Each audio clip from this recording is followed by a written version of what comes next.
Tolaklah, mari pertegas, mari berikan ultimatum, jangan pernah mendukung pemimpin yang berani terang-terang membentur dirinya dengan prinsip-prinsip tauhid. Semua orang tahu bagaimana iman, bagaimana Islam, bagaimana ihsan merupakan trilogi yang menjadi kajian mendalam di seluruh pesantren dan kajian-kajian pendidikan Islam. Pertama itu. Yang kedua, ini persoalan akidah. Bahwa ternyata sudah sok banget lo ya, mentang-mentang kuasa, jadi lo membenturkan apa yang ada dalam keyakinan dan transcendence. Saya katakan dengan tegas, cabut, tidak jadi, anulir atau perang terhadap. Assalamualaikum warahmatullahi wabarakatuh. Hai everyone, kembali lagi bareng King Cepi dan di luar hujan ya. Tapi mudah-mudahan hujan ini adalah rahmat dan anugerah dari Tuhan yang sampai hari ini semoga saja selalu memberikan kita semangat untuk bangkit dan menuju Indonesia yang lebih baik lagi ke depannya. Kayak pidato-pidato pada umumnya ya. Jadi menjawab soal kegelisahan kita sebagai fans Kang Deddy Mulyadi ya, di mana serangan demi serangan saat ini sudah mulai diarahkan kepada Kang Deddy Mulyadi dari segi agama, dari segi ideologi Kang Deddy Mulyadi serta manuver-manuver politiknya yang memang membuat banyak pihak cukup kepanasan.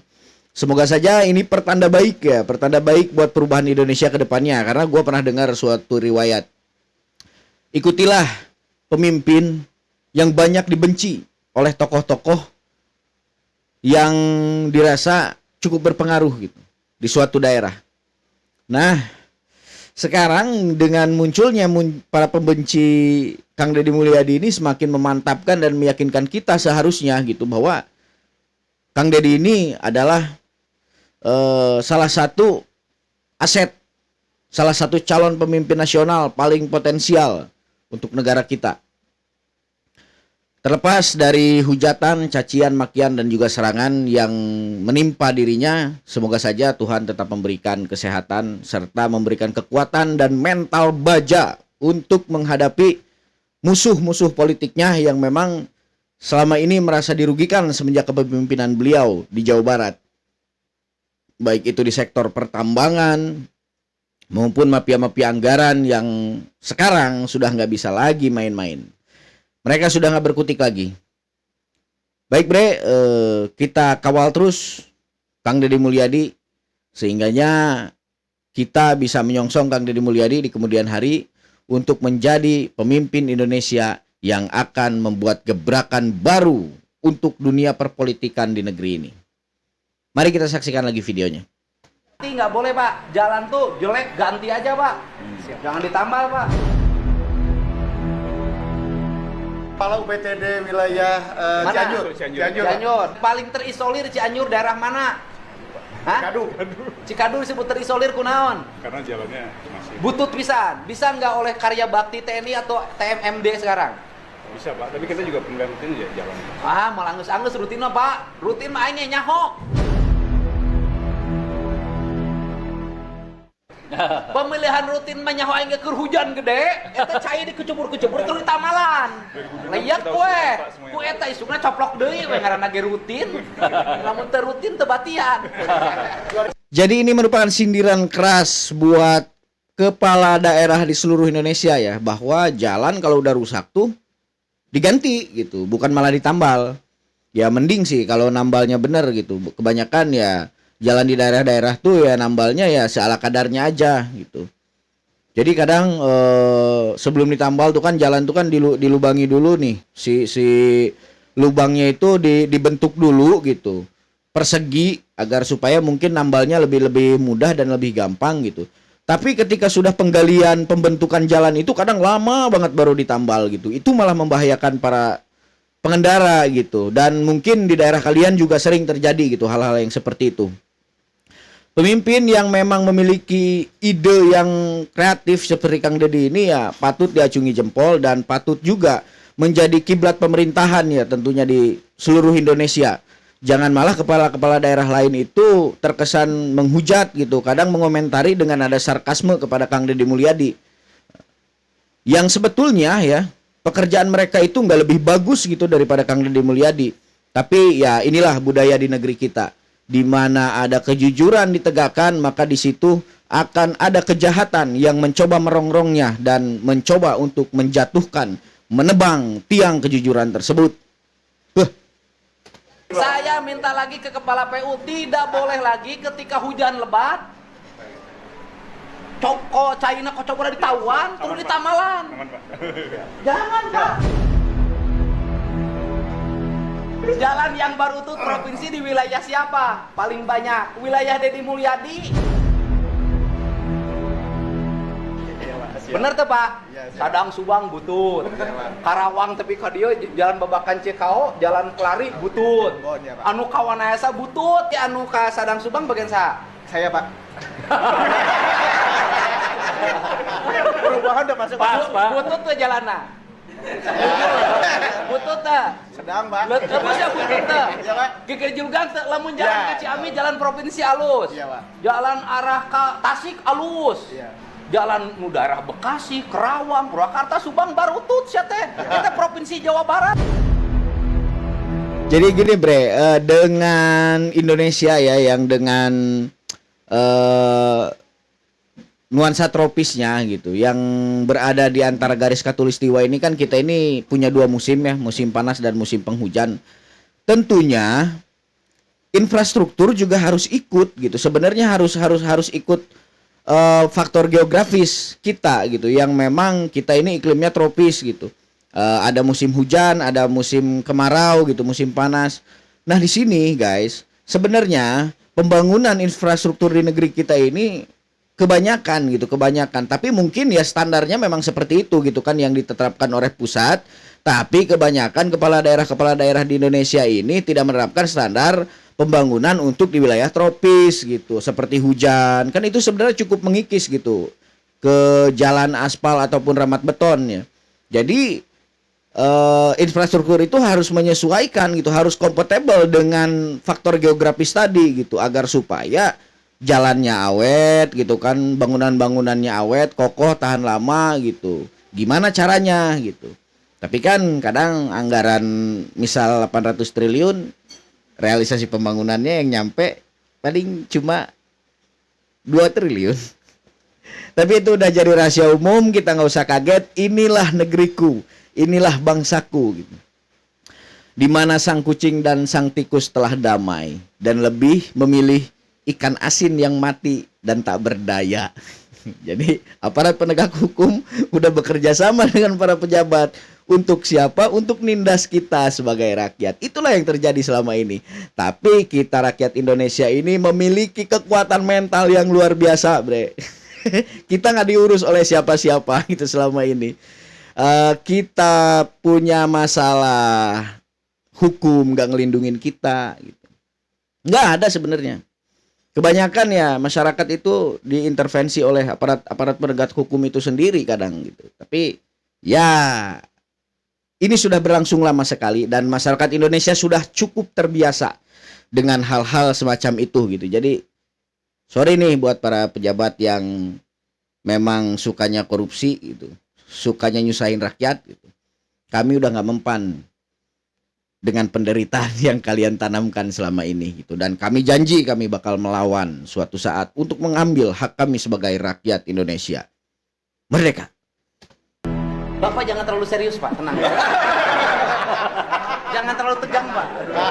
Jangan terlalu tegang Pak. Hidup ini harus dinikmati. Banyak senyum Pak. Nanti belajar sama Bapak. Oh iya. Tentu pemerintah harusnya mawas diri. Salah satunya Jawa Barat, di mana Deddy Mulyadi tidak harus juga mencerminkan dan melakukan terus pencitraan, tapi harus menjalankan amanat-amanat yang dituangkan oleh Undang-Undang UPA. Apalagi dia sekaligus sebagai ketua gugus tugas reforma agraria atau GTRA yang seharusnya menjalankan fungsinya itu, bukan hanya melakukan sanksi teguran kepada perhutani atau sanksi teguran kepada PTPN yang dimana sudah mengeluarkan surat edaran untuk menghentikan kegiatan-kegiatan properti, kegiatan-kegiatan tambang di kawasan lindung. Tidak hanya cukup itu, tapi mereka tidak lagi diberikan penguasaan lahan yang luas dan berikan penguasaan lahan itu kepada rakyat. Jadi kan mereka ini nyen liar sebenarnya bre. Kenapa gue bilang nyen liar? Karena gini, kenapa mereka membuat pemerintahan Jawa Barat pusing? Satu kelompok meminta agar Kang Deddy menjaga alam Jawa Barat, ekosistem, terutama ke hutan harus dilindungi, daerah-daerah resapan air harus dijaga gitu kan. Jaringan irigasi harus dibenahi. Tapi di satu sisi lain lagi banyak sekali orang yang berdemo untuk minta tambang-tambang dibuka kembali karena katanya merugikan mereka, mereka jadi kehilangan pekerjaan gitu. Jadi kan ini berbenturan gitu antara rakyat sama rakyat, kemauannya lain, dan itu semua dilimpahkan kepada gubernur, dibebankan kepada gubernur. Nyelir lah aing jadi gubernur Ramadan, ngamuk gitu. Jadi beliau-beliau ini berdemo meminta pertambangan dan juga ekosistem itu dijaga gitu, pertambangan ditutup. Nah, sementara di sisi lain lagi ada nih orang-orang yang berdemo untuk meminta tambang ilegal dibuka kembali karena itu bahan pencarian mereka gitu. Jadi opsi mana yang harus diambil oleh pemerintah provinsi gitu kan? Ya kalian juga berdemo jangan asal mangap gitu. Kalian harus melihat juga nih gubernur ini lagi ngerjain apa, programnya apa gitu kan. Arahnya kemana gitu. Sementara gubernur ini sedang dapat tekanan dari mana? Ya kalian juga harus mengerti lah gitu, jangan berdemo asal mangap, asal semau kalian aja gitu. Ya, gue bukan anti demon ya, bukan anti demon, tapi sekedar gitu, sekedar untuk menjaga hutan, untuk menjaga Indonesia dari mafia-mafia itu ya tugas kita bersama gitu, termasuk ya gubernur, presiden dan jajarannya gitu, pemerintahan, DPR. Dan rakyat Indonesia juga gitu tentunya yang punya andil. Nah kita nih sebagai rakyat ya harusnya bisa ngimbang-ngimbang lah gitu. Permintaan itu ya harus sesuai dengan apa yang sedang terjadi saat ini gitu. Jangan membuat aparat pemerintah justru bingung gitu dengan permintaan yang bertolak belakang satu sama lain. Yang nyatanya rakyat dapat menguasai tanah dan rakyat dapat berdampingan dengan kawasan dengan baik tanpa harus merusak lingkungan. Apa? Postingan jalan butut itu rata-rata 3 kabupaten. 1 Sukabumi, 2 Cianjur, 3 Garut. Pokoknya jalan butut Garut. Cianjur, Sukabumi, Garut aja. Seingat saya bantuan ke Garut itu dari Pemprov tinggi banget. Pernah mencapai 400 miliar, 700 miliar. Saya baca buku APBD-nya. Loba bisa, loba aya dibantu pasantren. Pasantrenna teu kapanggih, duit nama keluar. Saya tahu Pak seluruh data itu. Saya pelajari itu dengan baik. Tapi kenapa tidak berwujud?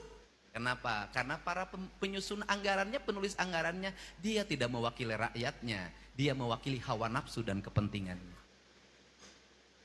Untuk itu saya ke Pak Bupati. Pak Bupati APBD-nya berapa? Berapa Pak Bupati?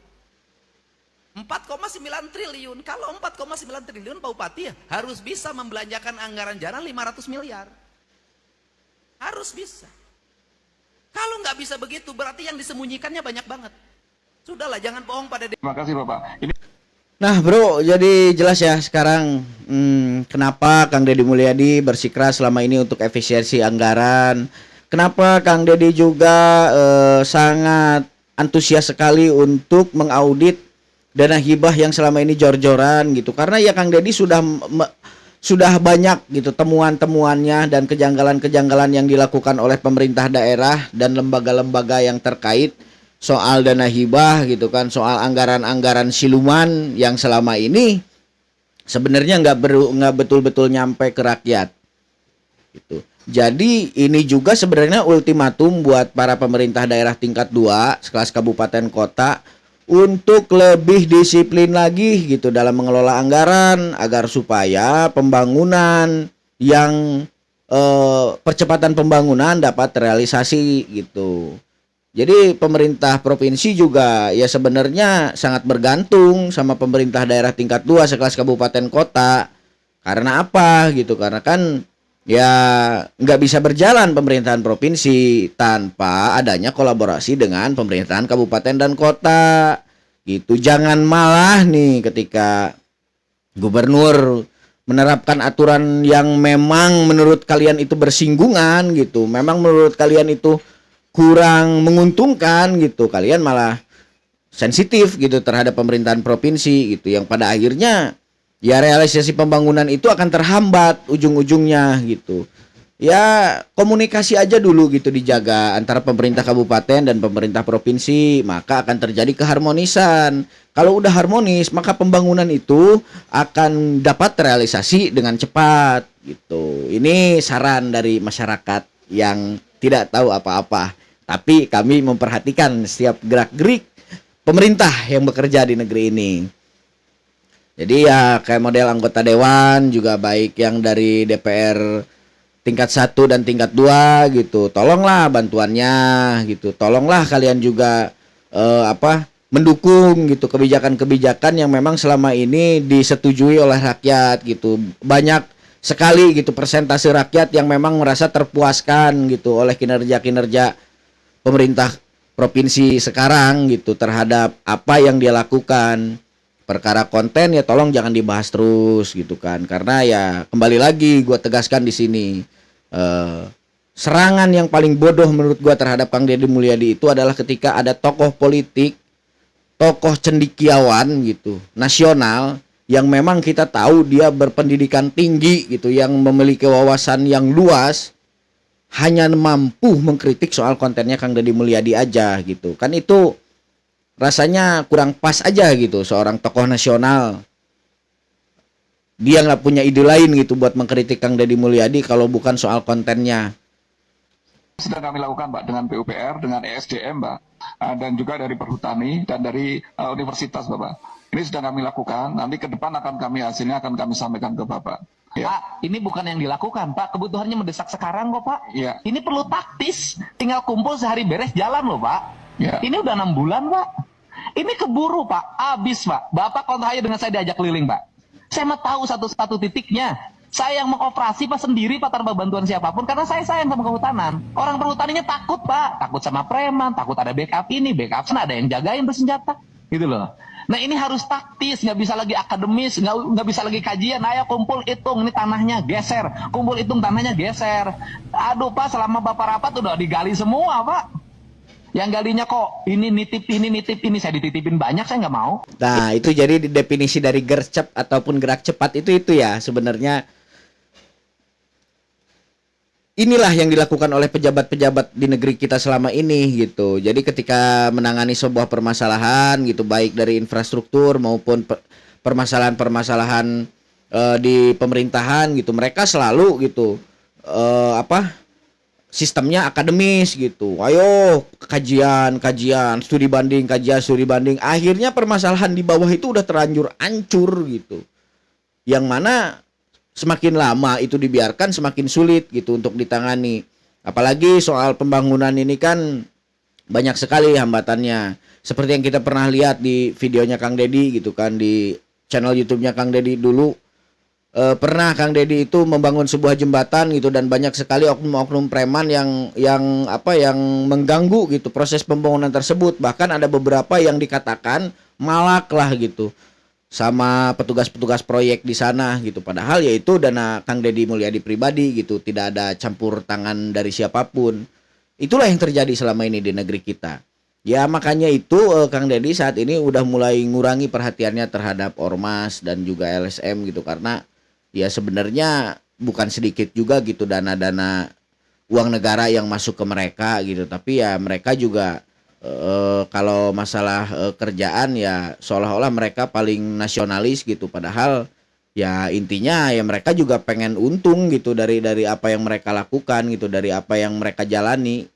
Ya intinya semuanya berbasis keuntungan, dan Kang Deddy nggak suka dengan hal itu. Mana nih orang-orang yang ributin masalah pergantian nama, yang katanya Deddy Mulyadi anti Islam, Deddy Mulyadi anti yang berbau Islam. Rumah sakit tersebut ternyata melakukan tindakan pidana korupsi.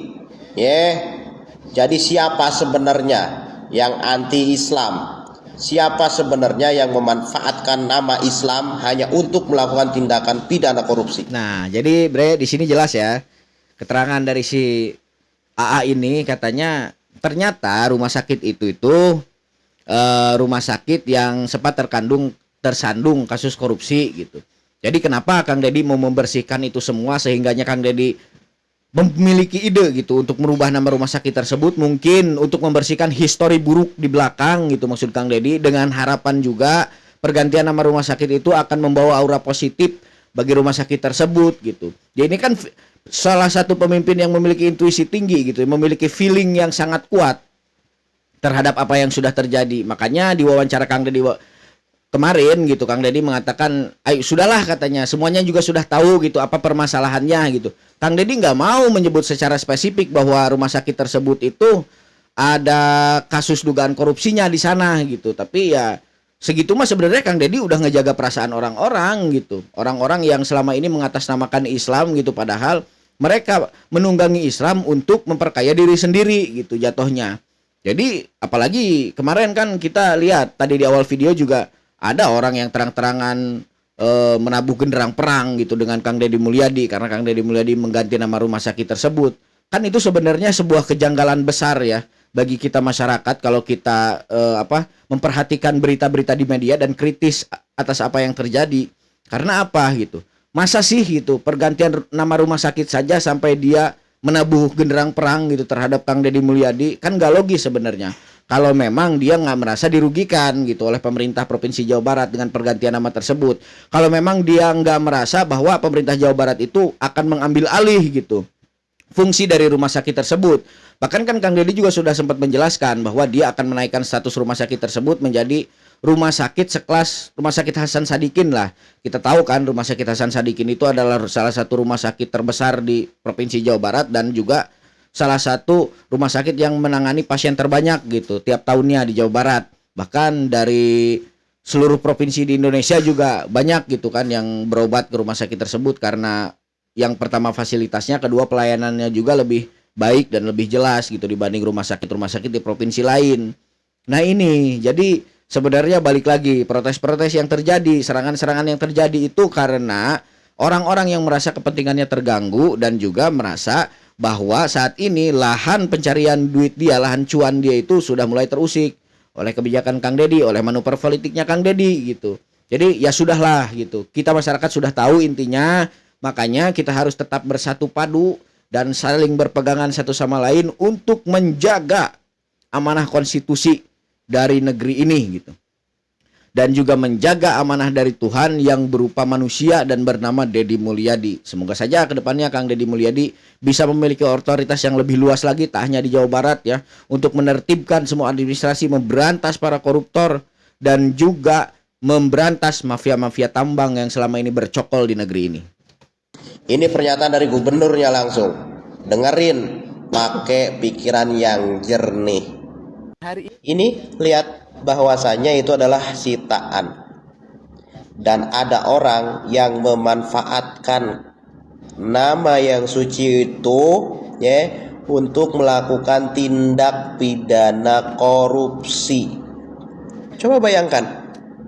Jadi sebenarnya di sini siapa yang salah? Deddy Mulyadi yang mengganti nama menjadi Ulas Asih atau orang yang melakukan tindak pidana korupsi ya, di balik nama yang suci itu? Mikir pakai otak. Oh, jadi ternyata rumah sakit itu disita oleh Pemprov ya karena ada kegiatan korupsi di rumah sakit tersebut gitu kan, di lembaga kesehatan yang memang mungkin Kang Deddy sudah mulai mengetahui gitu gerak-gerik para koruptornya. Jadi sekarang ini ya banyak orang yang menyerang. Kita juga nggak tahu ya, yang nyerang Kang Deddy itu ada andil di sana atau enggak, atau memang murni atas dorongan rasa kepedulian dia terhadap agama gitu kan. Apakah memang justru dia terafiliasi di dalam barisan koruptornya gitu. Jadi ya semakin jelas saja sekarang kan titik permasalahannya. Ternyata ya rumah sakit itu yang pertama rumah sakit yang tersandung kasus korupsi, yang kedua rumah sakit tersebut itu disita oleh Pemprov.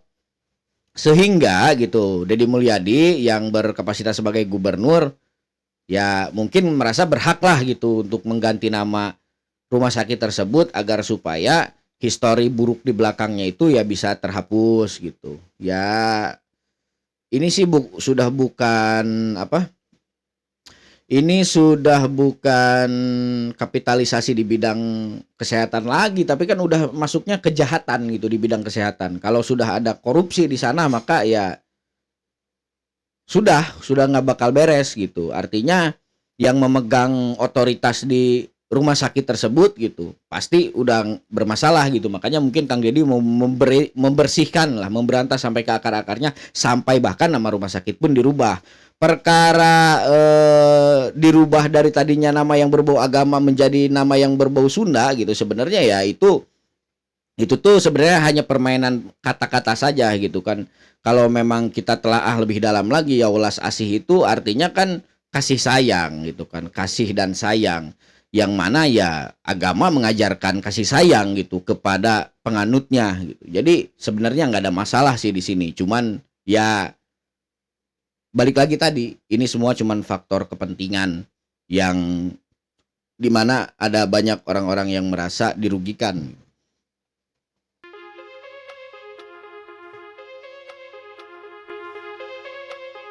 Penyidik KPK melakukan penggeledahan di rumah mantan Gubernur Jawa Barat Ridwan Kamil di daerah Bandung pada Senin, 10 Maret 2025. Penggeledahan ini berkaitan dengan dugaan korupsi dana iklan Bank Pembangunan Daerah Jawa Barat Banten (TBK). Kabar penggeledahan telah dikonfirmasi oleh Ketua KPK Setio Budianto. Sebelumnya, Setio dalam keterangan pada Rabu, 5 Maret 2025, di Jakarta mengatakan, pihaknya telah menerbitkan surat perintah penyidikan terkait perkara ini. Berdasarkan informasi yang diperoleh, sprindik kasus BJB dikeluarkan pada 27 Februari 2025. Dalam kasus ini, Setio berujar, pihaknya sudah menetapkan tersangka namun belum diumumkan ke publik. Hal tersebut jadi kewenangan penuh penyidik. Sementara itu, Wakil Ketua KPK Fitroh Rohcayanto mengatakan, saat ini penggeledahan masih berlangsung.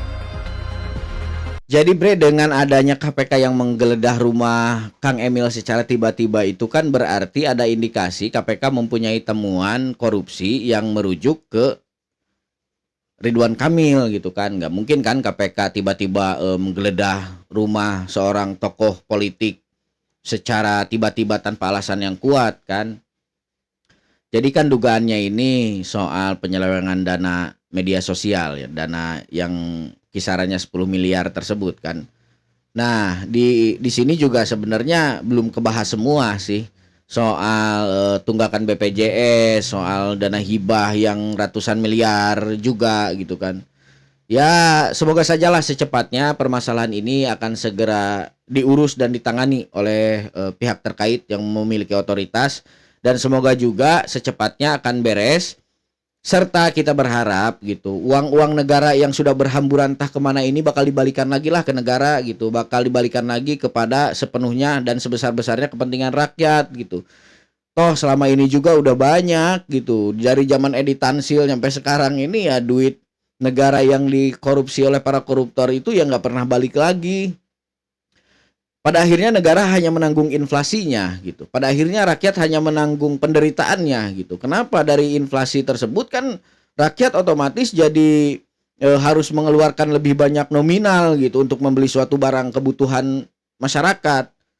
Nah, itu sih yang ngerugiin rakyat gitu pada akhirnya. Coba uang itu kalau bisa ya kepada aparat yang memiliki otoritas tentunya, agar supaya siapapun yang koruptor ya harus mengembalikan minimal 70% lah dari nominal yang mereka korupsi gitu, agar supaya kerugian negara nggak terlalu besar gitu dan tingkat inflasi juga bisa ditekan gitu di negeri ini.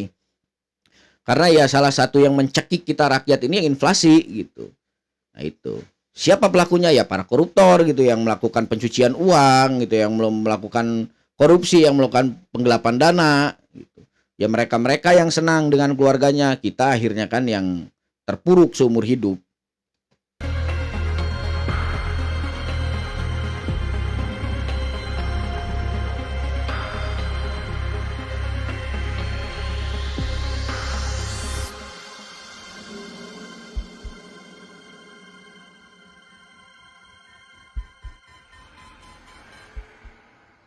terkait audit dana hibah ini progresnya gimana Kak? Karena kan belakangan juga ya. Oke, dana hibah saya sudah identifikasi. Kemudian saya sudah pilah-pilah mana hibah mandatori, mana yang bukan mandatori.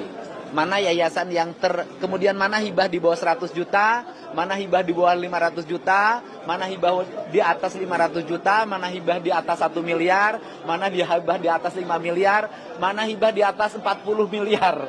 Saya sudah punya identifikasi itu. Dalam waktu dekat kami akan melihat dari sisi aspek auditnya. Setelah audit nanti kami lihat kecenderungannya seperti apa. Setelah kecenderungannya kami baca pemainnya siapa, arahnya kemana, kami akan membawa ini ke ranah hukum agar menjadi pembelajaran penting, tidak terulang persoalan serupa. Jadi ini pernyataan resmi ya dari Kang Deddy Mulyadi, bahwasanya beliau mengatakan ketika memang ada temuan ketika selesai pengauditan untuk para pejabat yang diduga tersandung kasus dana hibah gitu ya, Kang Deddy akan menyerahkan mereka ke pihak yang berwajib gitu, yakni akan menempuh jalur hukum gitu kan. Semoga saja ini benar terrealisasi ya. Semoga saja juga penanganannya akan secepat mungkin terjadi. Karena apa? Masyarakat sudah sangat menantikan sekali gitu. Karena nominalnya nggak sedikit gitu. Jumlah uangnya itu besar sekali. Masyarakat butuh gitu kan buat infrastruktur, buat fasilitas-fasilitas pertanian gitu kan. Ya memang sebenarnya uang segitu itu cukup lah gitu untuk mensejahterakan rakyat di beberapa wilayah kalau nggak dikorupsi oleh segelintir orang. Dan ini terjadi terus-terusan gitu, terus berkesinambungan. Jadi korupsi ini terwariskan dari zaman ke zaman, dari generasi ke generasi gitu, nggak pernah ada habisnya, nggak pernah ada putusnya. Dan ketika ada sosok pemimpin yang mau memberantas perilaku korupsi itu, ya pasti banyak banget serangan-serangan yang menyerang, gitu, menerpa kepada pemimpin tersebut. Dan kita doakan sajalah gitu, semoga orang-orang seperti Kang Deddy Mulyadi ini tetap dijaga oleh Tuhan Yang Maha Esa dan juga tetap diberikan ketabahan gitu, tetap diberikan kesehatan agar supaya ya kita selaku masyarakat ini merasa gitu memiliki pemimpin yang benar-benar peduli terhadap rakyat, yang selama ini mau terjun langsung ke masyarakat, mendengar aspirasi masyarakat gitu, mendengar keluhan-keluhan kesusahan masyarakat selama ini gitu. Bahkan ya nggak jarang juga Kang Deddy membantu gitu kan masyarakat yang memang hidup dalam keadaan memprihatinkan.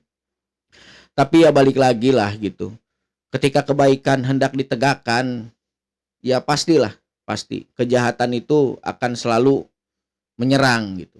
Tapi gua ingat gitu salah satu kata-kata motivasi dari seorang cendekiawan gitu. Sekuat apapun kejahatan itu berlari katanya, kebaikan pasti akan mendahulunya. Dan semoga saja kebaikan akan tetap berada di depan gitu. Dan akan bisa mengubur kejahatan-kejahatan yang selama ini merugikan banyak pihak. Baik Bre, sampai di sini dulu video dan ulasannya kali ini dari gua. Semoga saja ada hikmah yang bisa kita ambil dari tontonan kita kali ini. Dan semoga juga ada beberapa hal yang bisa kita petik dan kita jadikan pelajaran untuk penataan hidup kita ke depannya yang lebih baik lagi. Soal korupsi kan, soal pembiaran, soal kejahatan-kejahatan terstruktur gitu, agar supaya ya kita kan nggak tahu suatu saat mungkin tidak kita, anak kita yang akan menjadi seorang pejabat publik gitu kan, seorang pemangku pemangku jabatan gitu. Kita setidaknya minimal bisa mengingatkan mereka agar supaya mereka tetap berada di jalan yang benar gitu. Karena ya seorang pemimpin tidak hanya harus mensejahterakan rakyatnya, tapi pemimpin juga harus membawa rakyatnya selamat di hadapan Tuhan. Baik, gua King Cepi pamit undur diri. Mohon maaf apabila ada salah kata. Sampai jumpa di video-video selanjutnya. Assalamualaikum warahmatullahi wabarakatuh.